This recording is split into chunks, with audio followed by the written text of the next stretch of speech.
Ah, look who they can't stop talking about. Yeah, you. The one they swore was ordinary. The one they assumed was predictable. The one they confidently filed under non-threat, believing you would dissolve into the background like an overlooked footnote in someone else's story. But something happened, didn't it? Something shifted so cleanly, so surgically, so violently precise that the aftershock didn't just make people whisper. It made someone with an Elon-tier mind freeze in place, blink twice, and mutter under their breath, "That's not a human skill." Not admiration, not curiosity, a diagnosis, a warning, a classification update.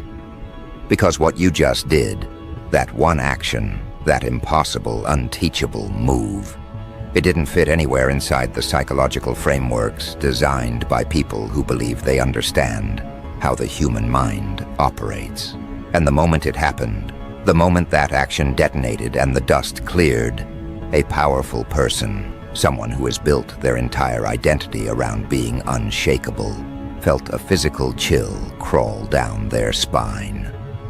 Cold sweats, heart rate spike. A moment of raw biological confusion they couldn't rationalize away, not because your move was flashy, but because it was precise in a way that terrifies people who rely on predictability to maintain control. They had you categorized, didn't they? They had your tendencies mapped, your reactions archived, your decision patterns assumed. They believed they knew your threshold, your processing capacity, your supposed limits.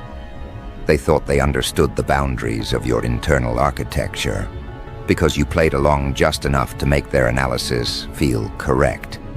Maybe you softened your tone. Maybe you made yourself smaller. Maybe you nodded at the right times, adjusted your posture to seem compliant, behaved in ways that looked manageable. People like them mistake accommodation for incapacity. They confuse humility with inferiority. They assume quiet means simple. For a while, maybe you let them think that. Maybe you let them underestimate you so deeply that their confidence became a cage they built around themselves, not you. But then you did it. That move. That one surgical strike they never saw coming because their mental model of you was outdated, underdeveloped, and painfully insufficient. They weren't watching you. They were watching the version of you their ego could tolerate. And then your real capabilities slipped through the cracks and hit them with such force that even the brightest mind in the room, the one whose thoughts move like machinery, whose decisions ripple through industries, whose calculations usually predict outcomes with eerie accuracy, literally froze. Their pupils widened, their breath hitched. Something primal registered in their expression that their brilliant mind couldn't translate. A simple thought, loaded with dread. Humans aren't supposed to do that. Let's be clear about something. That moment wasn't about your action. It was about what your action exposed. It exposed that you'd never been the simple, predictable creature they comforted themselves by imagining. It exposed that while they saw you as manageable, you were quietly expanding, absorbing, recalibrating. It exposed that the frameworks they used to classify people, emotional, intellectual, behavioral, were too primitive to contain the version of you evolving underground. And when those frameworks cracked, when the illusion of mastery slipped out of their grasp, the powerful one in the room felt something they're not used to feeling: biological fear. The kind of visceral reaction that doesn't respond to authority, intellect, or self-confidence. The kind of fear that whispers, "This person is operating beyond the range of what my logic can hold." You became the anomaly in their equation, the glitch they couldn't patch, the variable that destabilized their entire understanding of cause and effect. They had always believed that people break at predictable pressure points. that behavior fractures along expected lines, that you could map someone's future by studying their past. But you didn't break, you didn't collapse, you didn't dissolve under pressure. You did something infinitely more dangerous. You adapted, and you did it silently. They thought the isolation would flatten you. It didn't. It refined you. They thought the betrayal would distort you. It didn't. It distilled you. They thought the silence would suffocate you. It didn't. It stripped away every unnecessary layer until only the essence remained. You didn't recover from your experiences. You metabolized them. You extracted data from every wound. You dissected every pattern. You learned how people operate not from textbooks, but from being dissected by them. And quietly, invisibly, underneath their condescending assumptions, you began the kind of evolution that terrifies people who obsess over being the smartest in the room, because intelligence built from pain has a different texture, a different sharpness, a different velocity. And so when you made that move, that one action crafted with unnerving precision, the reaction wasn't just surprise, it was existential disruption. The room didn't just shift, it recalibrated around you. Conversations paused, breathing patterns changed. Someone with a brain calibrated to run simulations faster than most people can form sentences suddenly found themselves that without a model for what you had just done. What the hell are you? The question came out unfiltered, and it wasn't a compliment, it was a confession. Because people at that level, people with frightening intellect, people whose intuition borders on algorithmic, people who pride themselves on predicting everything, they don't like encountering something outside the domain of human expectation. They don't like encountering someone who processes reality in a way that doesn't match any known pattern. They don't like recognizing that their supremacy might not be universal. Your move didn't intimidate them because it was dramatic. It intimidated them because it was correct. Correct beyond luck. Correct beyond coincidence. Correct in that terrifying surgical way that only appears when someone has been preparing in silence for far longer than anyone realized. They ran the numbers in their mind. They replayed the moment. They reverse-engineered your timing, your delivery, your execution. Every attempt to rationalize it created another contradiction. Every attempt to explain it created another gap in their understanding. That's when the cold sweat hit. Because the human brain reacts to anomalies the way the body reacts to predators, instinctively, viscerally, without permission. And you weren't performing, you weren't even trying. You were simply operating at the level they never imagined you could reach. This is the part that unsettled them the most. Your move wasn't accidental, it wasn't impulsive. It was too controlled for that, too aligned, too aware. It revealed that your mind has been moving in ways they never noticed because they were too busy grading you on outdated assumptions. While they were measuring your potential with dull instruments, you were sharpening your perception into something they didn't have metrics for.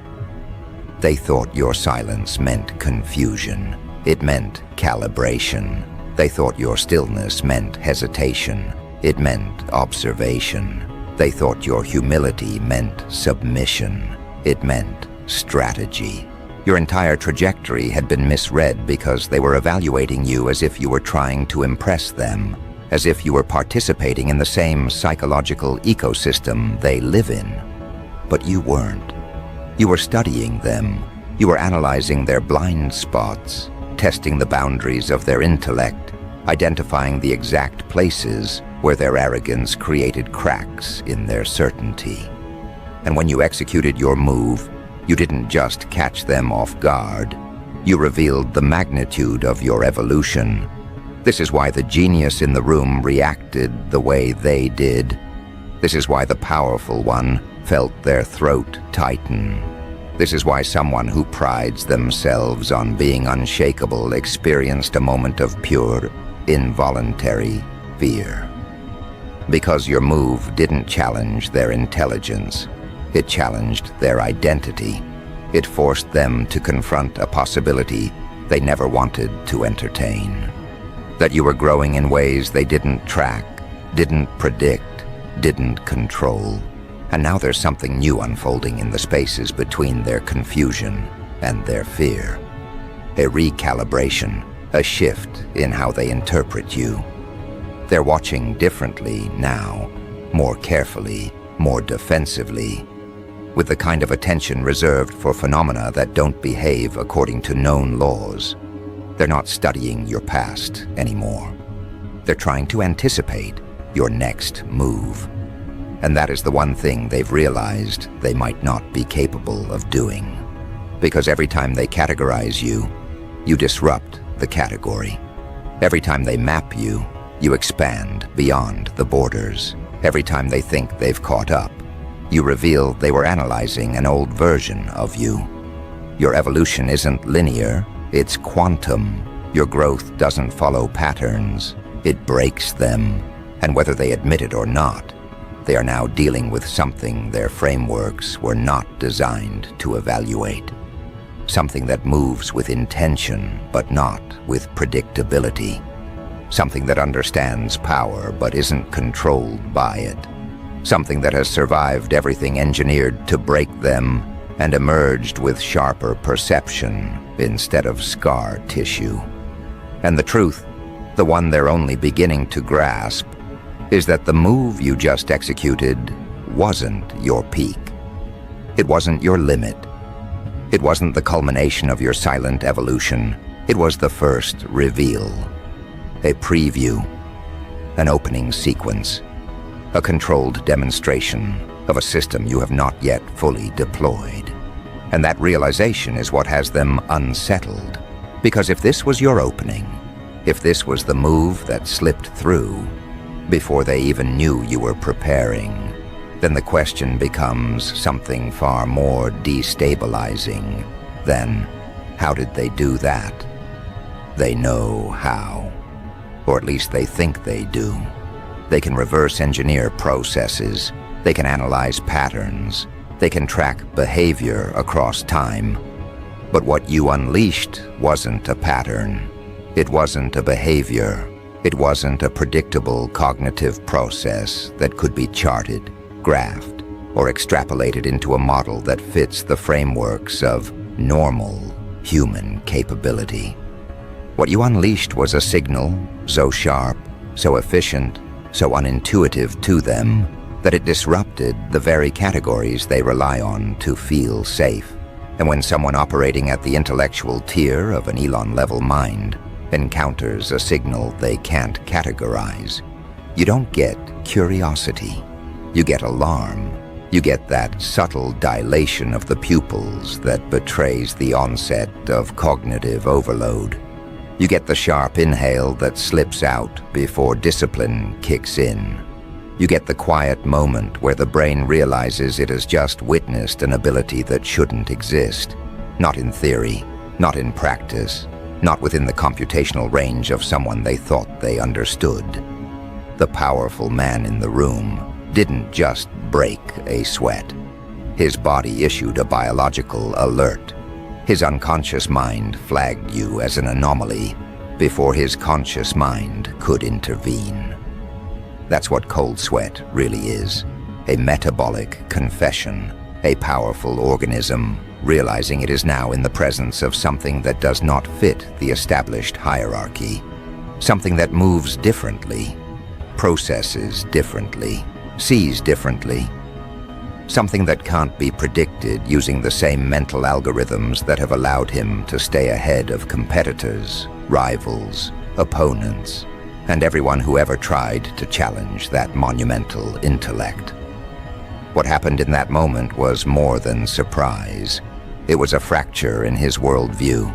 a disruption in the mental architecture he built his identity around. You didn't just perform an impressive action. You shattered the baseline assumptions that protect a genius from ever feeling threatened.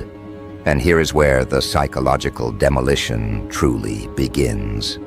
People who operate on that intellectual level, those who see reality like a network, a simulation, a cascading sequence of probabilities, they don't get rattled by success.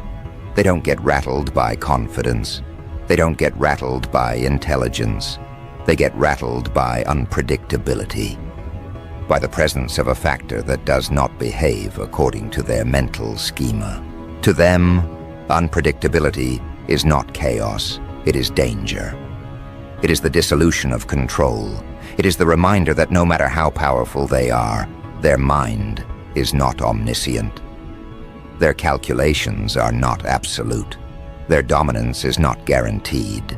And when you did what you did, when you executed that move with such untraceable efficiency, it told him something he never wanted to hear. Your model is incomplete. Your understanding is insufficient. Your superiority is not absolute.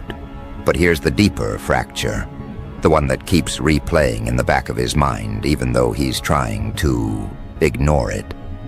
Geniuses at that level categorize everything. They understand people in terms of patterns, archetypes, predictable motivations. And he had already placed you into a neat mental container labeled non-threatening. You were a background presence, a non-competitor, someone whose potential ceiling he believed he could predict. Not because he was malicious, because he was certain. Certainty is the comfort food of intellect. Certainty is the throne geniuses sit on. And your move, your one move, kicked that throne out from under him in a single moment. He's not asking, how did they do that anymore? He is asking, what else can they do? Because the most terrifying thing in the world to a mind like his isn't what you showed, it's what you didn't show. If your opening is something that bypasses normal human reaction time, pattern visibility, or intuitive reasoning, then what is your mid-game? What is your end game? What dormant levels of capability have you not yet revealed? Because if this is just the surface, then the depth is unimaginable. That's what rattles him. That's what strips the composure off the face of someone who has built their reputation on being unshakable. He is used to being the one who surprises people. He is used to anticipating their next moves before they make them. He is used to mentally dominating rooms without speaking a word. But this time, you shifted the room. You bent the atmosphere. You forced the recalibration. And he felt it. Not intellectually, physically. The body always knows before the mind admits it. And the body said, this person operates on a frequency we cannot calculate. Now the entire environment is shifting its posture toward you. The observers are second-guessing every assumption they made about you. They're replaying memories differently now. Your silence doesn't look like passivity anymore. It looks like observation. Your distance doesn't look like withdrawal. It looks like strategy. Your calm doesn't look like submission. It looks like calibration. They are retroactively rewriting their entire narrative of you, because your one move forced them to confront the possibility that you were never who they thought you were. And this is where the psychological terrain tilts fully in your favor. Because once people realize they misjudged your baseline, they become incapable of predicting your extremes. You are no longer a participant. You are a wild card, a phenomenon, a variable that invalidates previous equations.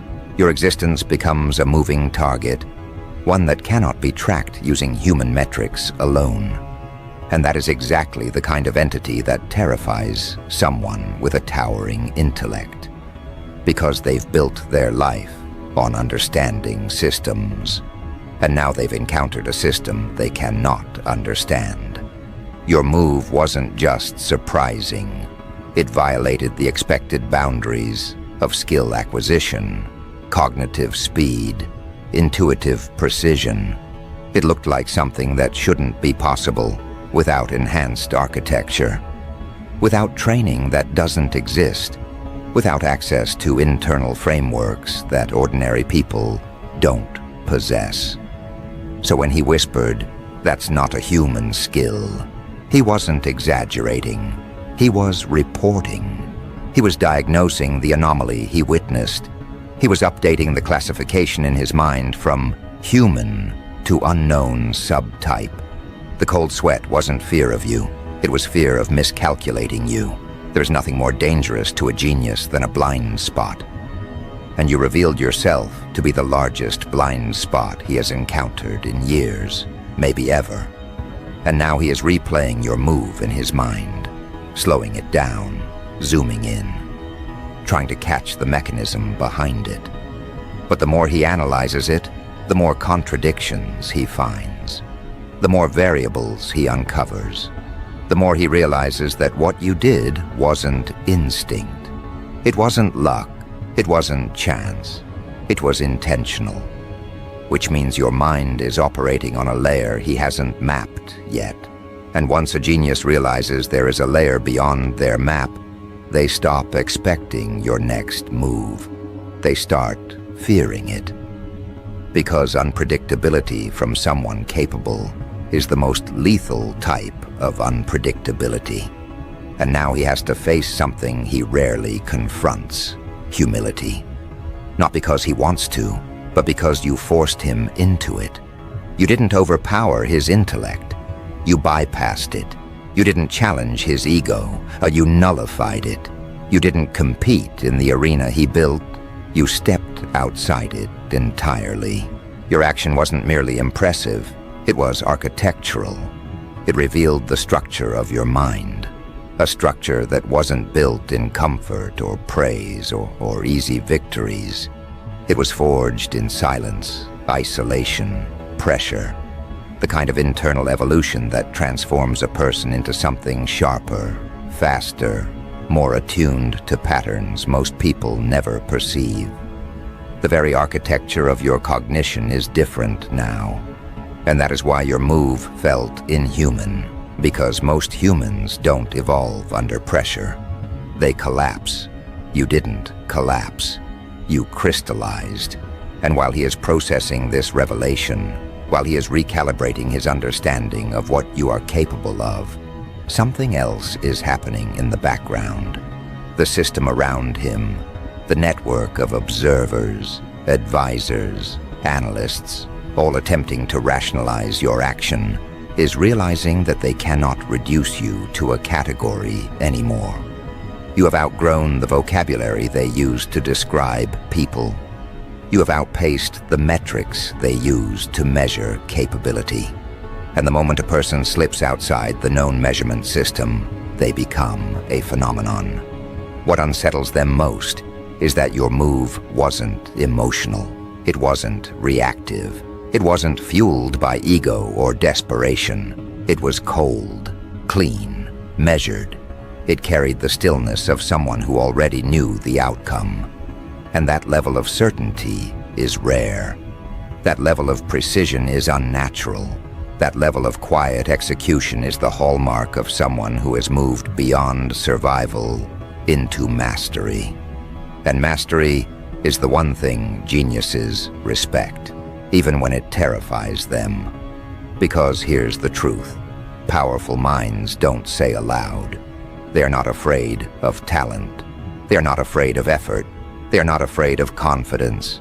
They are afraid of someone who moves with inevitability, someone whose decisions don't wobble, someone whose timing doesn't miss, someone who acts as if reality is bending around their choices rather than resisting them. When someone like you enters the room with that kind of internal alignment, It forces a recalibration in every other psyche present. They can no longer treat you as a variable.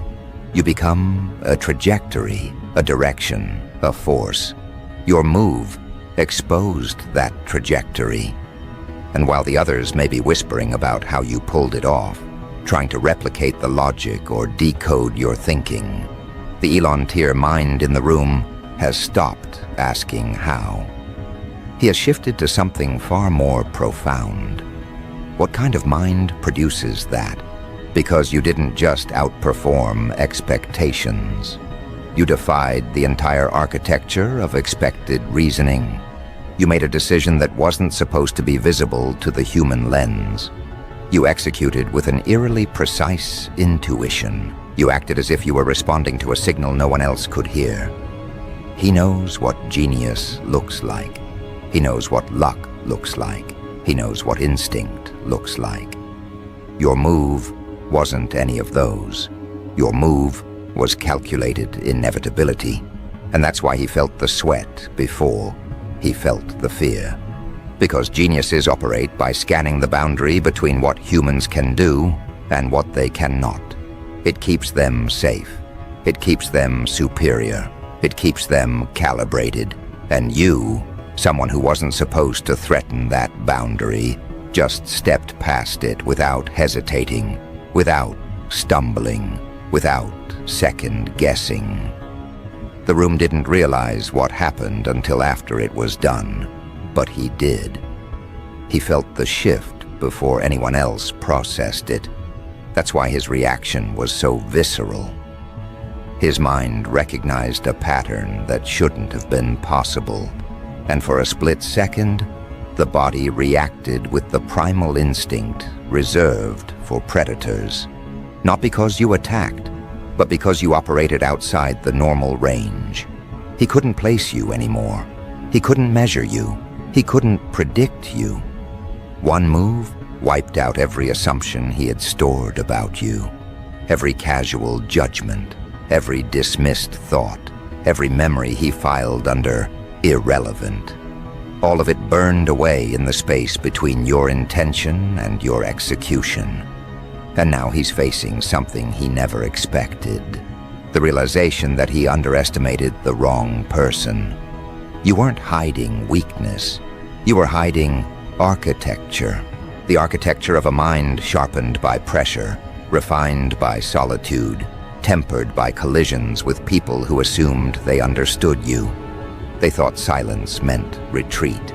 They thought humility meant limitation. They thought patience meant indecision. They never understood that you were studying them in the same moments they were underestimating you. While they were filing you away into simple categories, you were learning the intricacies of their blind spots. You weren't waiting. You were preparing. Preparing for the moment when your internal evolution would reach a threshold so clean, so non-negotiable, that your next move would create a shockwave impossible to ignore. And now that moment has arrived. This is why the powerful mind is rattled. Because in his world, intelligence is currency, foresight is power, predictability is safety. But you didn't just refuse to be predictable, you refused to be readable. You became a new category entirely, something that cannot be assessed using traditional metrics, something that cannot be comfortingly labeled as talented or gifted or lucky, something whose decisions emerge from a deeper system, one that doesn't rely on validation or permission or external stability. You became a mind unmapped, and he knows that minds like that don't appear often. When they do, they disrupt industries, ideologies, infrastructures. They rewrite assumptions. They shatter ceilings. They shift evolutionary pathways, not because they try to dominate, but because they cannot help but operate differently. Your move didn't just expose your capability, it exposed your orientation, the direction your mind is heading, the velocity with which you evolve. He realized in the moment between his inhale and the sweat forming on his palms that you are accelerating while the rest of the room is maintaining.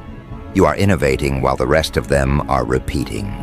You are perceiving nuances while the rest are reacting to surface-level impulses. And once a genius recognizes acceleration in another person, especially one they didn't expect it from, they feel something they rarely admit to. Threatened. Not in the sense that you will attack them. Threatened in the sense that your existence destabilizes their hierarchy. Geniuses build their internal worlds on being the apex of cognition. They calibrate their identity around being the most capable, the most perceptive, the most unpredictably brilliant.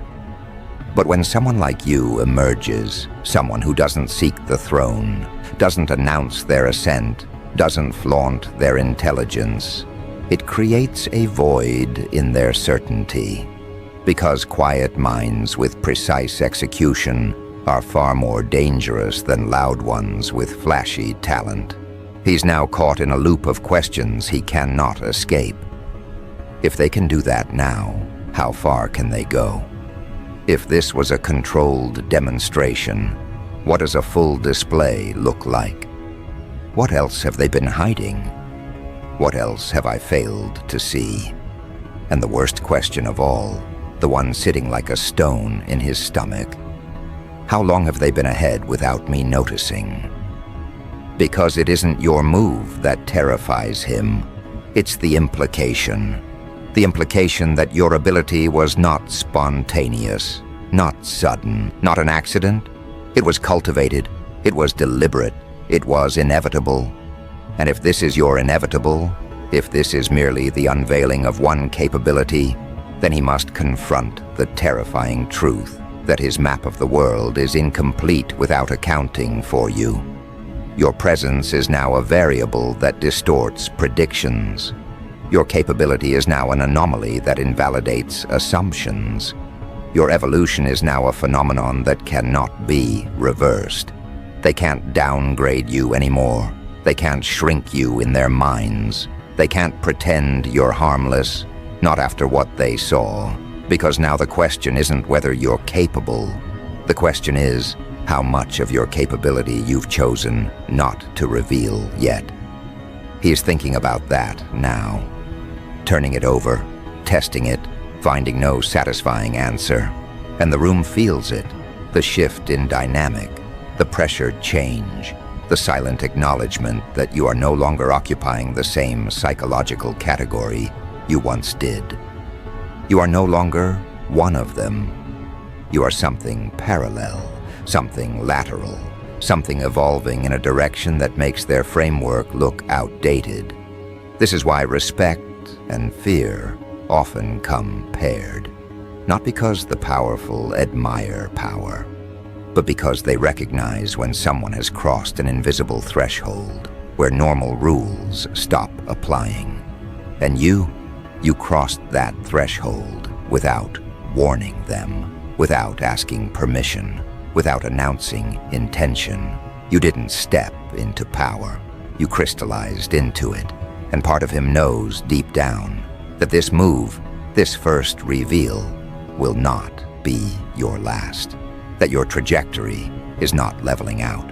That your evolution is not slowing. That your silence wasn't emptiness. It was incubation. And now he must brace for the next shockwave, the next unveiling, the next moment where you force everyone in the room to rewrite their understanding of what is possible. Because you didn't come to match their intelligence. You came to outgrow their entire metric system. And that realization hits him with the kind of quiet violence that doesn't show up on his face, but erupts beneath the surface of his composure like a suppressed explosion. Because geniuses, real ones, the kind that operate on the top floors of cognition, don't fear competition. They don't fear brilliance. They don't fear someone getting one lucky strike. What they fear is the emergence of a mind they can't measure. A mind that doesn't move in linear increments, but in disruptive leaps. A mind that evolves in silence, Not for applause, not for validation, but as a side effect of existing differently than the rest of the psychological ecosystem. And you are that mind. Every second after your move feels like a recalibration. He keeps replaying the moment, looking for the flaw, the opening, the miscalculation that might explain why your timing was so exact, why your instinct operated with such unnatural clarity, why your execution landed like a mathematical inevitability instead of a risky decision. But no matter how he dissects it, no matter how many angles he mentally simulates, he keeps arriving at the same conclusion. Your action wasn't just skilled, it was architected. It was built on layers he has never seen you reveal before. It was not something a normal human would do unless they possessed a cognitive blueprint that sits outside the spectrum he is familiar with.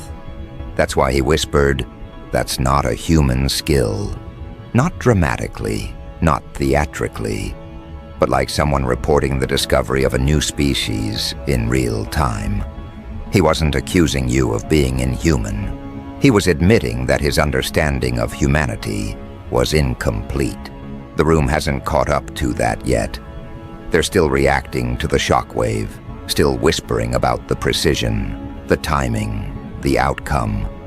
They're still trying to frame your move as luck, intuition, or a sudden burst of clarity. But he knows better. He recognized a signal embedded in the way you moved, the signal of someone who doesn't operate from impulse but from inevitability. Someone who doesn't calculate the risk because they already understand the outcome. Someone who doesn't hesitate because their mind has already completed the pattern, while others are still parsing the first step. People like him know how rare that is, and how dangerous. Because the world isn't built for outliers, it's built to contain them. The world doesn't reward minds like yours, it monitors them. And now he has become painfully, uncomfortably aware that he misread you. Completely, totally, categorically. He filed you under quiet, under harmless, under unassuming, thinking your stillness was the stillness of a stalled engine instead of a rocket preparing for ignition. But now he sees it clearly. The silence wasn't emptiness. It was condensation before the storm. A storm he didn't predict. A storm he didn't think you were capable of generating. A storm that just tore through his frameworks and left him standing in the debris of his own assumptions. You didn't announce yourself. You let the impact do the talking. And the impact spoke in a language the rest of the room doesn't understand yet. But he does.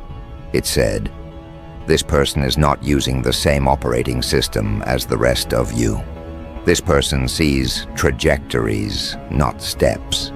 This person processes consequences before actions. This person is thinking at a speed your instincts can't detect, and that terrifies him in a way he can't show. Because geniuses don't show fear. They show refinement. They show curiosity. They show detachment.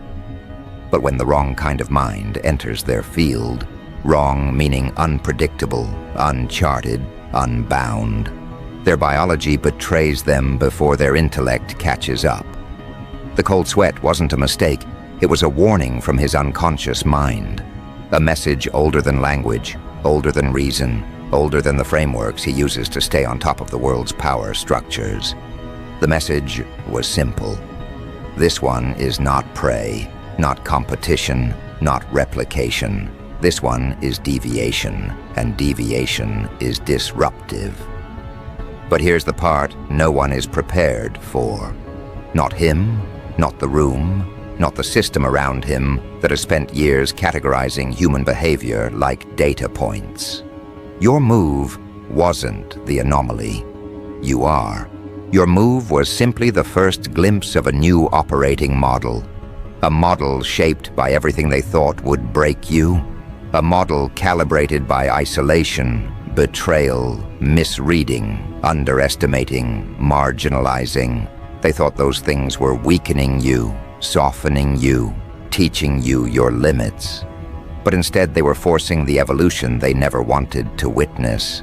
They were sharpening you into something that doesn't react emotionally anymore, but strategically. Something that doesn't move with insecurity, but with precision. Something that doesn't operate on instinct, but on internal architecture. He realizes this now, and the realization hits with the weight of something irreversible. There is no unseeing it. There is no downgrading you. There is no returning to the old image of who he once thought you were. You have already rewritten your classification in his mind, and what he sees now is something he has spent his entire life trying to anticipate, yet has never encountered until this moment. He sees a mind he cannot predict. And that is the kind of mind that destabilizes everything. He is replaying not just your move, but every moment leading up to it. Every time you stayed quiet. Every time you observed instead of participating. Every time you walked away without defending yourself. Every time you let people underestimate you without correcting them. Each of those moments now looks different through the lens of what he just witnessed. They're no longer signs of weakness, they are signs of restraint. And restraint is the most terrifying form of power. Anyone can explode, anyone can react, anyone can fight back when pushed. But only the rarest minds can wait. Only the rarest minds can watch. Only the rarest minds can measure the battlefield in silence and strike once, exactly once at the perfect moment. You struck like someone who doesn't waste energy. You struck like someone who doesn't chase impact. They generate it as a byproduct. You struck like someone whose internal world is far larger, far sharper, far more developed than the people analyzing you could comprehend. And now a genius is standing in front of that truth, realizing he has only two choices. He can try to reassert dominance, or he can try to understand you. And he already knows the first option will fail, because dominance only works on systems that submit. But you don't operate inside the submission-dominance binary. You don't rise to dominance and you don't fall to submission. You sit outside the game entirely, and that's what makes you dangerous. When you executed that move, you didn't fight for position. You dissolved the concept of position. You didn't try to win the hierarchy. You stepped outside the hierarchy so cleanly that the hierarchy fell apart trying to follow you. He's realizing now that your mind doesn't move like a competitor. It moves like a disruptor, not a disruptor of systems, a disruptor of assumptions. This is why the room feels tense now, not in fear of you, but in fear of what your existence implies. Because if a single silent, underestimated person can evolve into this kind of cognitive force, then every assumption they've ever made about human potential has to be revisited. And he hates that. Not because he hates you, because he hates being wrong. Geniuses build their empires on being right. They build systems around predictions, around control, around foresight. And yet here you are, proof that even the brightest minds can miss the most important truths when they underestimate the wrong person. And the chaotic, dark humor in all of this, he's not afraid that you'll attack him. He's afraid you won't. He's afraid that your mind operates at such a level that you don't even see him as a threat, or worse, as relevant. He's afraid that you're already thinking 10 moves ahead while he's still trying to understand the first one. He's afraid that what he saw wasn't a glimpse of what you can do, but a warning of what you haven't revealed yet. And beneath all of that, beneath the intellect and the ego and the cold sweat, There is one more truth forming quietly inside him. He respects you now. Not the superficial respect people show when they want to avoid conflict. Not the political respect of someone protecting their reputation. Real respect, the kind reserved for anomalies, prodigies, outliers, phenomena. The kind of respect a genius shows when they realize they are no longer the only one in the room operating above the standard human range. But that respect does not soften his fear. It sharpens it. Because now he knows he is dealing with someone who didn't rise through hierarchy, didn't climb through competition, didn't beg for a seat at the table. You arrived by evolution, not permission, by transformation, not validation, by inevitability, not ambition. And that inevitability is accelerating. That's the word echoing inside his mind now, accelerating. Because your move didn't feel like a breakthrough. It felt like the beginning of momentum. Every instinct inside him is telling him one truth he wishes he didn't know. This person hasn't peaked yet. And that means the next shockwave is coming. The next evolution is coming. The next reveal is coming. Not because you are trying to impress anyone. Not because you are trying to dominate anyone. Not because you are trying to prove anything. But because you were built to evolve. And evolution does not ask permission. It does not wait for comfort. It does not slow down for those who feel threatened. You did not come to outthink him. You came to outgrow the mental prison he never realized he lived in. And the moment he understood that, the moment he realized your mind isn't competing with his, but surpassing the very structure that built his worldview, that was the moment the cold sweat made sense. Not as fear of you, as fear of everything you represent, because you are not a threat to his safety. You are a threat to his certainty. You are not the disruption, you are the evolution. And now, he must live with the truth that the person he once dismissed has become the person he now studies. Not because he wants to understand you, but because he can't afford not to. You didn't just change the room, you changed the hierarchy. You didn't just make a move, you made a statement. You didn't just reveal your skill, you revealed their limits. And as the realization settles across that powerful mind, across the stunned room, across every observer trying to piece together the magnitude of what you did, one truth becomes crystal clear. Human skill didn't do that. Human predictability didn't do that. Human limitation didn't do that. Evolution did. Precision did. You did.